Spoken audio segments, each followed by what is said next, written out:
Hi everyone, it's Henry here, and in this video we're going to take a look at how to paint my favourite Space Marine chapter, the Dark Angels. As well as taking a look at how to paint a predominantly flat green scheme for these guys, I've also included a quick recipe for how I did the metallic green Dark Angels for the Indomitus release. I've had a few people ask me about it, so I figured it was easier just to put it in a video than keep writing it down. As with a lot of Space Marines, the main focus is going to be on getting that armour colour right, but also figuring out a process that's going to let us get an army of these guys painted up and on the table, looking awesome as quick as possible. So let's get on with it. With regards to sub-assemblies, before priming, I've just lightly tacked in his arm here with a tiny dot of super glue so I can snap it off easily later, so I can get to the details like the chest eagle and stuff behind it. I've also blue tacked on the backpack just to make it easier to get to the little straps and things behind him. But other than that, he's one of these easy build push fits.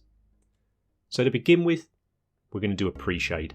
And to do this, I'm going to use Tamiya Flat White, and I've thinned this with Tamiya X20A thinner, approximately 5 drops of thinner to 1 drop of paint.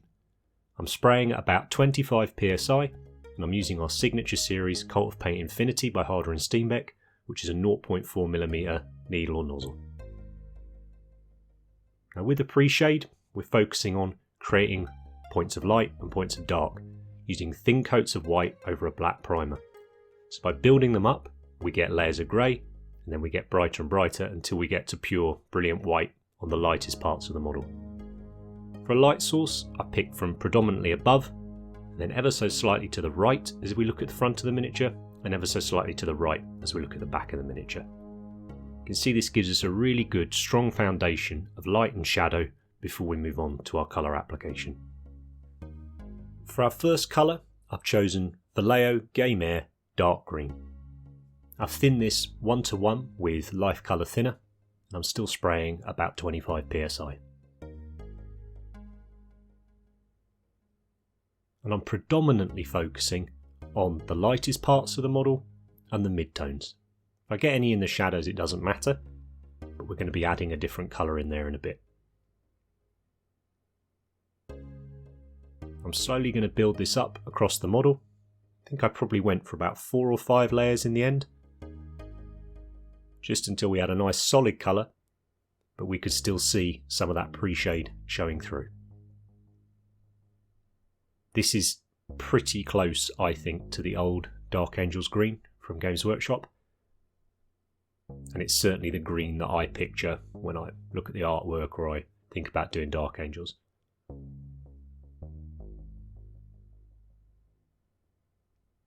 Important to let the layers dry, as the paint is a little darker once it's fully dry. It looks pretty good with just one colour on there. Sometimes you get lucky when you do a pre-shade and some colour application. For army painting, always try and do the main colours in as fewer paints as possible. Helps speed things up, but it also helps with consistency across an army project. I just wanted to add a little bit more interest into the shadows here. So I've taken a Games Workshop contrast paint, Dark Angels Green. We're just aiming this in the shadows. 1, maybe 2 coats of this in the shadows. And yes, one of the reasons I really wanted to use it was because it was called Dark Angels Green. But thankfully, it also looks really good.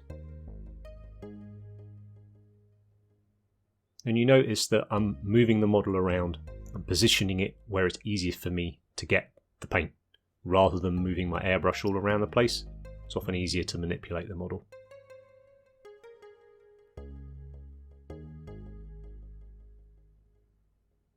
Once he's dry, I'm going to give him a couple of coats of Vallejo polyurethane gloss varnish.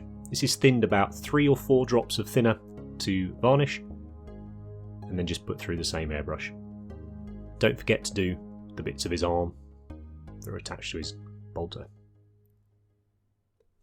So here's where I thought I'd show you the quick recipe that I used for the clear green or metallic green Dark Angels that I did to celebrate the release of the Indomitus box last year. So over a black primer, I'm giving the whole model a coat of a dark silver. In this case, I've used Vallejo Metal Colour Series Dark ALuminium. And as a highlight, you want a bright silver. And in this case I've used Vallejo Game Air steel. Really doesn't matter a huge amount, you just want a dark silver and a light silver. The dark silver is your dark grey, the light silver is your white for all intents and purposes.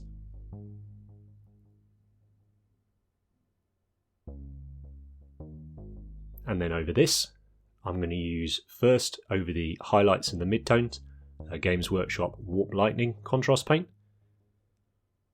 So just like we did before using the Vallejo green, we're going to do the same.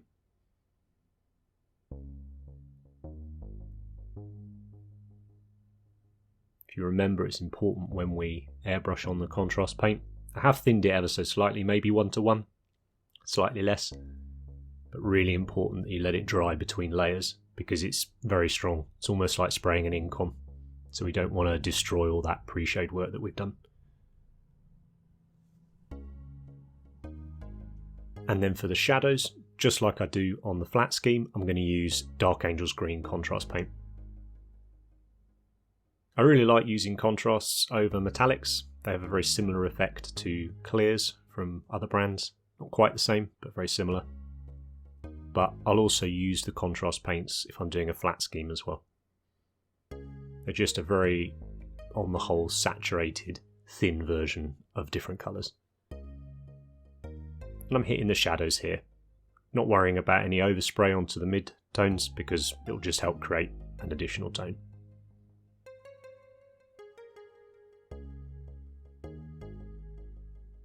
And once I've done this on the armour, I do exactly what I did on the other guy, so he'll get a gloss coat and then we'll do all the different steps that we do in the rest of this video.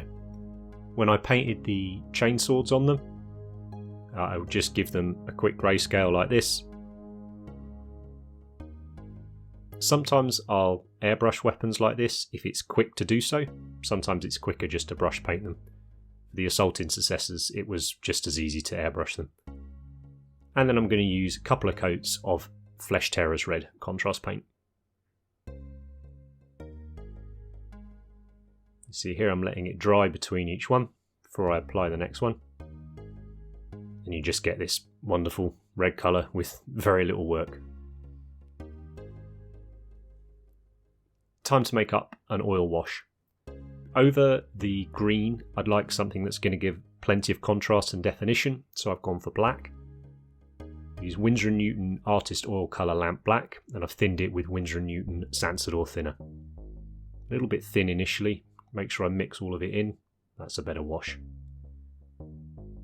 We've done a whole video on pin washing, so if you want to look at a bit more details, I'll link that up in the corner. But you can see over the gloss model, we just touch that oil mix and it sucks it into all the recesses. I left that to dry overnight and I also did the decals at the same time. Once all of that was dry, as I say, normally I leave it overnight, but if you need to, get a hairdryer on it. It's not too bad. Sometimes it moves the oil around a bit. And then I just gave it a coat of Ammo by Mig satin varnish. For our gold details, I'm going to base coat them using Scale 75 Necro Gold. I chose this because it's got a little bit of green in it, and I thought that would be nice to keep with the green theme. And I just did 2 coats of this. The scale metallics don't cover brilliantly with a brush. They normally need a couple of coats. And then to highlight it up, I'm using Scale 75 Peridot Alchemy, which is almost like a very light green silver colour, so Peridot colour. So again, staying in that green wheelhouse. Doesn't need too much of this.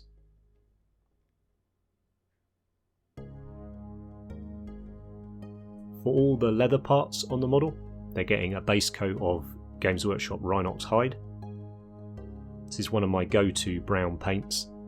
It's excellent coverage, it's a nice colour. It's a great base to work from for lots of different leathers. And I've thinned it slightly with some water on my palette. And again, I'll give the model 2 coats of this. With regards to highlighting the leather, I'm going to use a much lighter brown, in this case scale 75 Dubai brown, and I'm sort of edge highlighting, but I'm also stippling on the edge highlight. It doesn't need to be even, it can even be a little bit messy if you want, just to put a little bit of texture onto the leather. And this is something that we'll look at using across the rest of the model. Not with the brown, but with different colours. It just gives a bit of definition to the leather. A bit more interesting than just a base coat. And for the black connective parts of the armour, just giving them one highlight using Vallejo model colour dark grey. By all means, for most of these processes, if you want to go one more step up, another highlight, go for it. I think the idea with army painting is we want to get the models on the table as soon as we can, still looking fantastic. Now I've chosen to use one of the resin Dark Angels heads from Forge World on this, which have tiny little lenses. So rather than being able to paint the lens as I would normally on a marine helmet, it's just sort of painting a bar. So I start with my Khorne Red over a black base coat, then I switch to Vallejo model colour Vermillion, and this time I'm just painting towards the centre of the face, so maybe 2/3 of what we covered with the Khorne Red I'm covering with the Vermillion. And then lastly I'm taking an orange, in this case Games Workshop Fire Dragon Bright, and I'm painting maybe a quarter or so towards the centre with the orange. So it would go orange, Vermillion, Khorne Red, and then a little bit of black. If you get any of that on the faceplate, just wet your brush, wipe it on there. It's really easy to remove it. You've usually got about 5-10 seconds of wiggle room like this if you do make a mistake. And finally we need the white dot.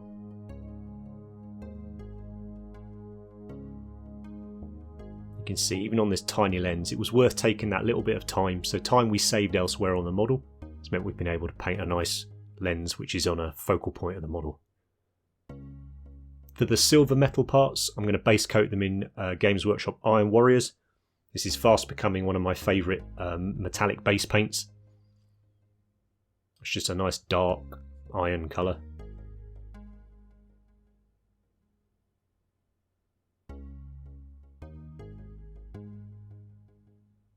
Let's do a little bit of battle damage. So I'm going to take some Rhinox Hide again, and just like we stippled on the highlight on our leather, I'm sort of going to stipple on a little bit of the Rhinox Hide.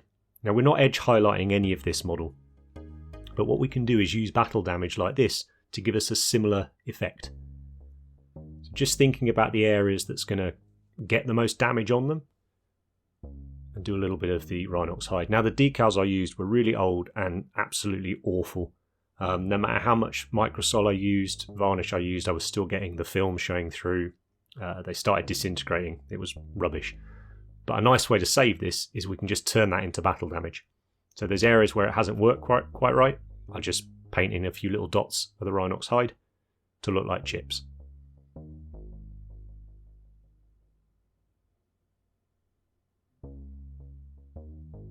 I'm going to make up another oil wash now using Burnt Umber. Again, Winsor & Newton Artist Oil Colour Burnt Umber. And thinning it down just like I did with the black to create another wash. So whereas the black wash earlier was entirely for definition, the brown wash is going to bring us a little extra definition, but it's also going to increase that weathering. It's going to give us dirt and grime. And I've gone quite heavy with the dirt and grime on this model because I like the look.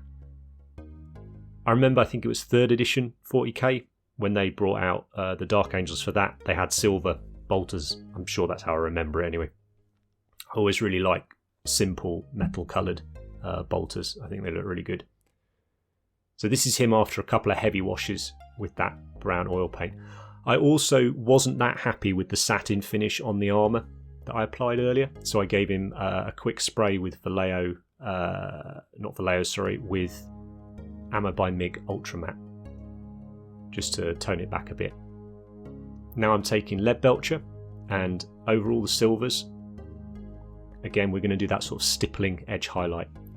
And then also on any areas of the armour where we've painted a little bit of chips using the Rhinox Hide, we're going to use the Leadbelcher to represent even fresher chips, so chips that haven't corroded yet. Again, this gives us that edge highlighting effect, but we don't have to be super neat and tidy. We don't have to go across every single edge to achieve a nice effect.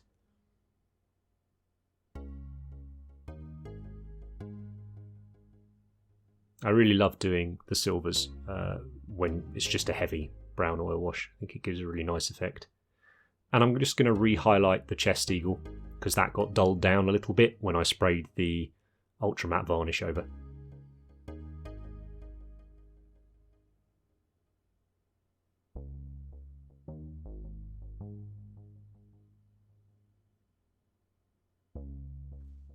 Here he is. Now, the one bit I didn't talk about was the little purity seal on his thigh plate. If you want to follow the recipe for that, I'll pop the link up in the corner when I did the Blade Guard Ancients banner. I covered how I do my purity seals for army painting on there. With regards to the base, it's just one of our simple bases we use for YouTube, and I'll pop the pigments that I use down in the description. We've got two very different looking Dark Angels models here. I really like both of them, and I'm still keen to do a little sort of nostalgia project with some Dark Angels, and I can't decide which I'd like to use, so maybe let me know in the comments if you've got a preference. But I really fancy painting a few up, and apparently they're quite tasty in the new book as well, so when we get to roll dice again, that could be fun. I hope you've enjoyed the video. I think we achieved the objectives that we set out with, which was to get that Dark Angels green armour colour spot on, and create a scheme that's quick to achieve, but will look really, really nice on the table, but also still rewarding when we pick it up and take a closer look, because we spent some time on those little details, such as the eye lenses, a little bit of battle damage. So if you did enjoy it, then hit the like button, pop a comment down below, and subscribe to the channel. And I'll see you next time.